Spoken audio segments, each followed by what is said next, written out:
بسم اللہ الرحمن الرحیم، السلام علیکم۔ میں ہوں جلیل خان قریشی، آپ دیکھ رہے ہیں میرا یوٹیوب چینل۔ اس وقت ہم منڈی بہاؤالدین کی ضلع کچہری کے اندر موجود ہیں۔ میرے ساتھ سینئر وکلاء موجود ہیں۔ فیاض احمد صاحب ویسے میرے ساتھ موجود ہیں، لیکن کیسر صاحب ہمارے بڑے ہیں، ہمارے سینئر ہیں، وہ بھی ہمارے ساتھ موجود ہیں۔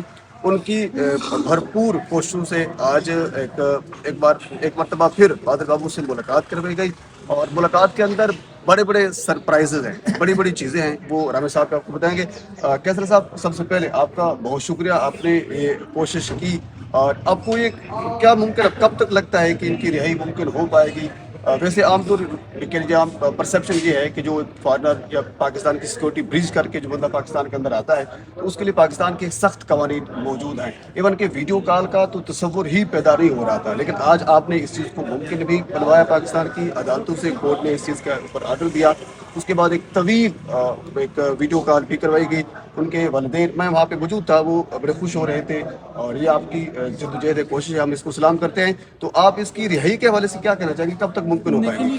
جیسا کہ آپ نے سوال کیا ہے کہ پاکستان کے قوانین بہت سخت ہیں، تھوڑا سا میرے زور سے۔ اس حوالے سے واقعی بات آپ ٹھیک کر رہے ہیں، قوانین سخت ہیں، لیکن اس کے ساتھ ساتھ جو ہماری کورٹس ہیں نا، وہ فنڈامنٹل رائٹس بھی وہ پرووائڈ کرنے میں وہ نمایاں کردار ادا کرتی ہیں، اور اس میں یہ اس کا فنڈامنٹل رائٹس تھا، کیونکہ جو اپرنٹلی جو اب تک جو بات آئی ہے کہ اس نے نا والدین کو بغیر بتائے تو یہ وہاں سے یہ مس ہو گیا، اور ازاں بعد پتہ چلا کہ یہ پاکستان میں آ چکا ہے، تو بغیر سفری دستاویزات کے اس نے ٹریول کیا ہے۔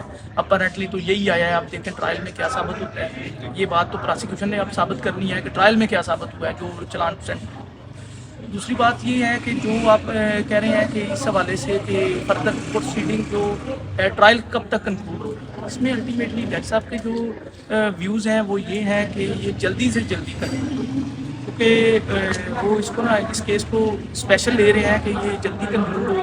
الٹیمیٹلی تو جیسے ٹرائل میں بھی سارے تقاضے دیکھنے میں پڑتے ہیں، کورٹس کو بھی پروسیجر اڈاپٹ کرنا پڑتا ہے، لیکن انسپائٹ آف دیٹ میں سمجھتا ہوں کہ یہ 2 سے 3 مہینے کنکلوڈ ہو جائے گی۔ تو اب کنکلوڈ کیا ہوگا یہ میں آپ کو نہیں بتا سکتا، جو پروسیکیوشن ایویڈنس دے گی اس کے بڑی سی یہ بات۔ جو ون تھنگ ہے جو آج آپ نے وہ کی ہے کہ وہ اس بندے نے اپنی آزاد مرضی سے ہر تاریخ پہ وہ ببانگ دل یہ سلوگن ریز کر رہا ہے کہ میں الحمدللہ مسلمان ہو چکا ہوں، میں الحمدللہ مسلمان ہوں۔ اس میں کوئی ہم تو پہلی ڈیٹ 2 تاریخ پہ تو ہم اس پہ نا ایسا یہ سمجھتے تھے کہ شاید وہ انڈر کوشچن ایسا کر رہا ہے، کیونکہ کوئی بھی قیدی اگر اس طرح کی اسٹیٹمنٹ دے تو وہ انڈر کوشچن ہی سب، لیکن اب یہ ہمیں فیل ہوتا ہے کہ الحمدللہ وہ چونکہ وہ اسلام پہ ریسرچ کر رہا ہے، اور آج اس نے اسلام کے سارے کلمہ جات جو ہیں ابتدائی کلمہ جات وہ سارے اس میں وہ کورٹ کو پڑھ کے سنائے ہیں۔ میں نہیں سمجھتا کہ ایک ریگولر مسلم بھی وہ ایز سچ اسلام کا پابند ہو جیسے وہ اسلام کا پابند ہو۔ جی بالکل، کیسر صاحب ہمارے ساتھ موجود تھے، فیاض احمد صاحب بھی ہمارے ساتھ موجود تھے۔ سر، بہت سے سرپرائزز ہیں، کوئی ایک آدھا تو کم از کم ہو جائے۔ دیکھیں بہت ساری چیزیں، سب سے بڑا سرپرائز تو یہی ہے کہ آج ایک سیپریٹ روم میں 30 منٹ کی ویڈیو کال کی پرمیشن دی گئی ہے، اور یہ ایک ہاسٹائل بارڈر سے آیا ہوا ہے۔ انڈیا اور پاکستان کا تو میچ ہو تو اس پہ دنگل پڑ جاتا ہے، آپ کو پتہ ہے، بالکل ایسے۔ اور یہ لیگلی ٹریس پاس کر کے آیا یہاں پہ، اس نے خود کنفیشن بھی کیا کورٹ میں، اور اس حوالے سے اسٹرانگ ایویڈنس بھی اس کے اگینسٹ موجود ہے۔ اس کے باوجود اگر ہیومینٹی کو دیکھتے ہوئے، فنڈامنٹل رائٹس کو دیکھتے ہوئے اگر آنریبل کورٹ نے اس چیز کو کیا تو میرے خیال میں یہ ایک بہت پریسیڈنٹ ہے، اور اس کی مثال نہیں کہیں ملتی، ایک پریسیڈنٹ نے سیٹ کی ہے، تو اس کو بہت زیادہ ہم اپریشیٹ کرتے ہیں۔ ایک بس ماں کے ساتھ 30 منٹ کی ان کی ویڈیو کال مسلمان ہو چکے ہیں؟ جی وہ تو آپ کو کیسر صاحب نے بتایا، اور اس حوالے سے پورے ایویڈنس موجود ہیں۔ اور نام کیا رکھا ہے؟ عادل اس نے اپنا نیا نام رکھا ہے، پہلے اس نے کہا جی میں نے شاہد نام رکھا تھا، اس سے پہلے میں نے ریحان رکھا تھا، کیونکہ مجھے کسی نے کہا تھا کہ آپ ثنا سے پیار کرنے کے بعد شاہد ہو چکے ہیں۔ اب اس نے فائنلی عادل اپنا نام جو ہے وہ رکھا ہے۔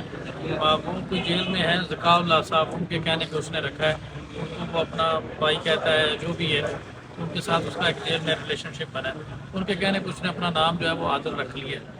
باقی جس طرح سے کیسر صاحب نے بتایا، تمام تر کلمہ جات اس نے پڑھ کر سنائے ہیں، اور پوری طرح سے وہ امپلیمنٹ کر رہے ہیں۔ اس کے علاوہ اور بھی بہت ساری چیزیں ہیں جو کہ دی پیسج آف ٹائم آپ لوگوں کے ساتھ شیئر کریں گے۔ آج کی ہیئرنگ چارج شیٹ کی سب سے بڑی پروگریس یہ ہے، اس کیس میں چارج شیٹ آپ دیکھیں کہ وہ بھی کورٹ میں سینٹ کورٹ ہو چکی ہے۔ دیکھیں انڈیا میں اس طرح کے کیس میں نے دیکھا سیما حیدر کا، جس کو 2 سال ہو گئے، اس میں ابھی تک چارج شیٹ فائل نہیں ہوئی۔ نہیں ہو سکتی، بالکل۔ یہ ایک ڈفرینس ہے۔ دیکھیں